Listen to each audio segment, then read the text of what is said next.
excellent cleaning protocols and social distancing, and also because of what we project to be the reduce in ridership, we also think that that will help, make sure that we can maintain that social distancing and protect the health of those that are riding.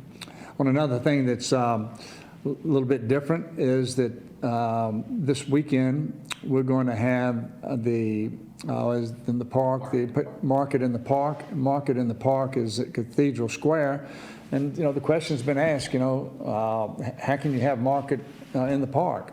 Well, if we try to ease into seeing what's going to happen and how do we operate under a new norm, we believe that with the spacing of the tents, because it's outside, because it's not overly crowded, that we can pull this off. But it'll be a learning experience for us to see that we can make that happen. So I know there are a lot of people that would like to be able to get up and go to the market in the park, so we'll be able to start that this Friday. On an operational basis, something that will help you to understand where you need to go to be tested is our GIS department has now posted on the city website the location of all 10 testing centers that are currently open where you can go be tested. I think for all 10 of them, you do have to have a prearranged appointment, but you can call in to the various numbers depending on the location that you can make that appointment and be tested.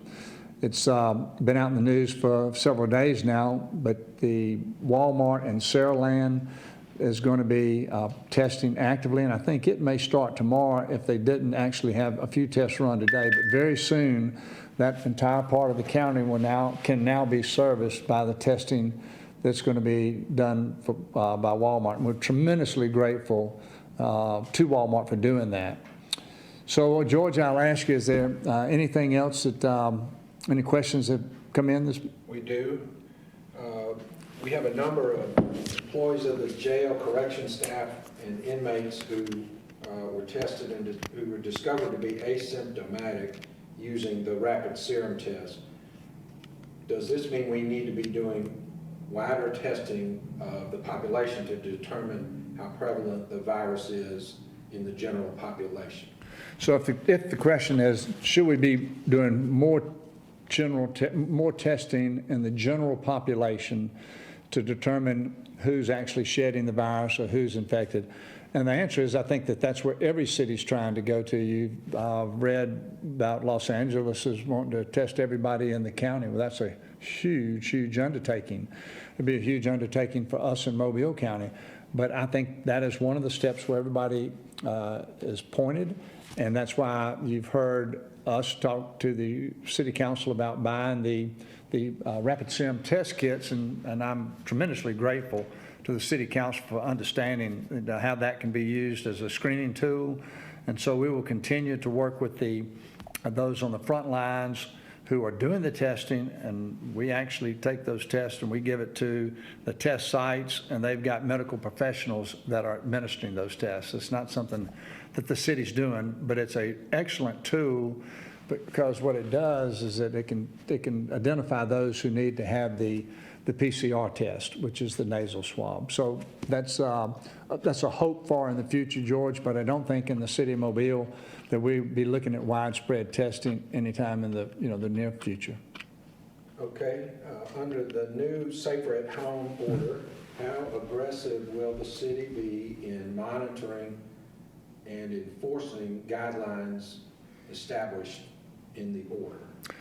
So how will we, how aggressive will we be enforcing really the governor's order? And what that amounts to is that, we are called upon as the administration of the city to do that.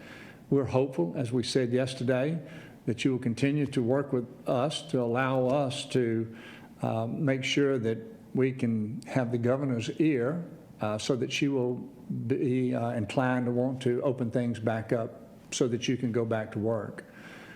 Earlier today, I actually was invited to a restaurant. I'd say a very frustrated restaurant owner, had anticipated being open, and he wanted me to put my eyes on how they were going to socially distance in his restaurant.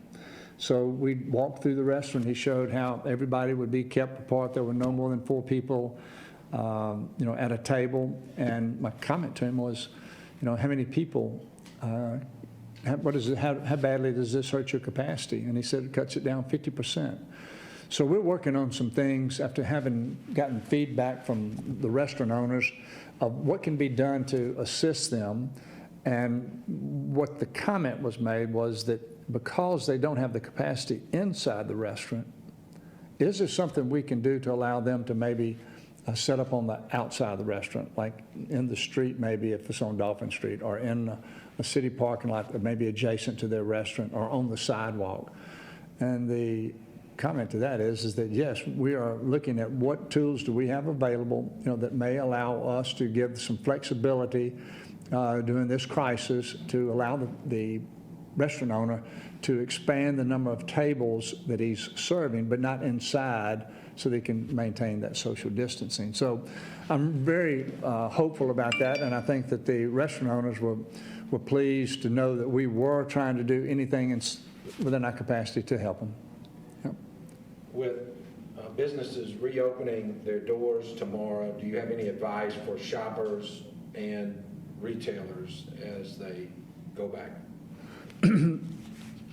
Yes, my advice to the retailers and to the shoppers that we have a lot of people out there observing what's going on, and they're going to want to see if the retailer is doing something to maintain the social distancing, whether it's an occasional announcement over a microphone system or whether it's X's on the floor at the checkout counter.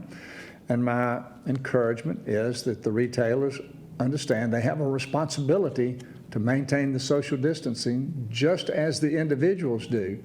So we're hopeful that as we go through this transition, that everybody will be cooperative and that we can make sure everybody stays healthy.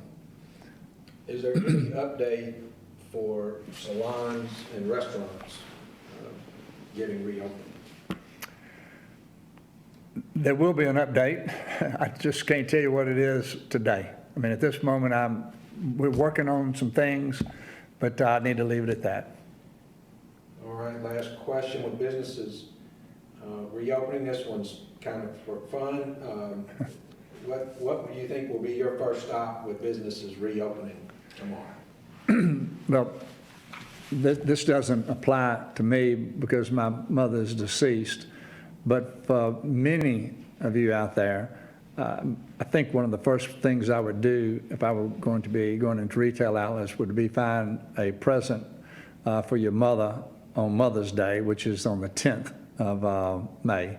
So it won't be too early to start shopping for your mother. There are a lot of mothers that have really stretched much further than they thought they could doing homeschooling and many other things, and a lot of them having their husband underfoot while they're having to do all those chores and deals. So this is a year that we don't want any mother to go underappreciated. So if you actually go to 2 or 3 stores and buy multiple presents, I'm sure they'll appreciate it.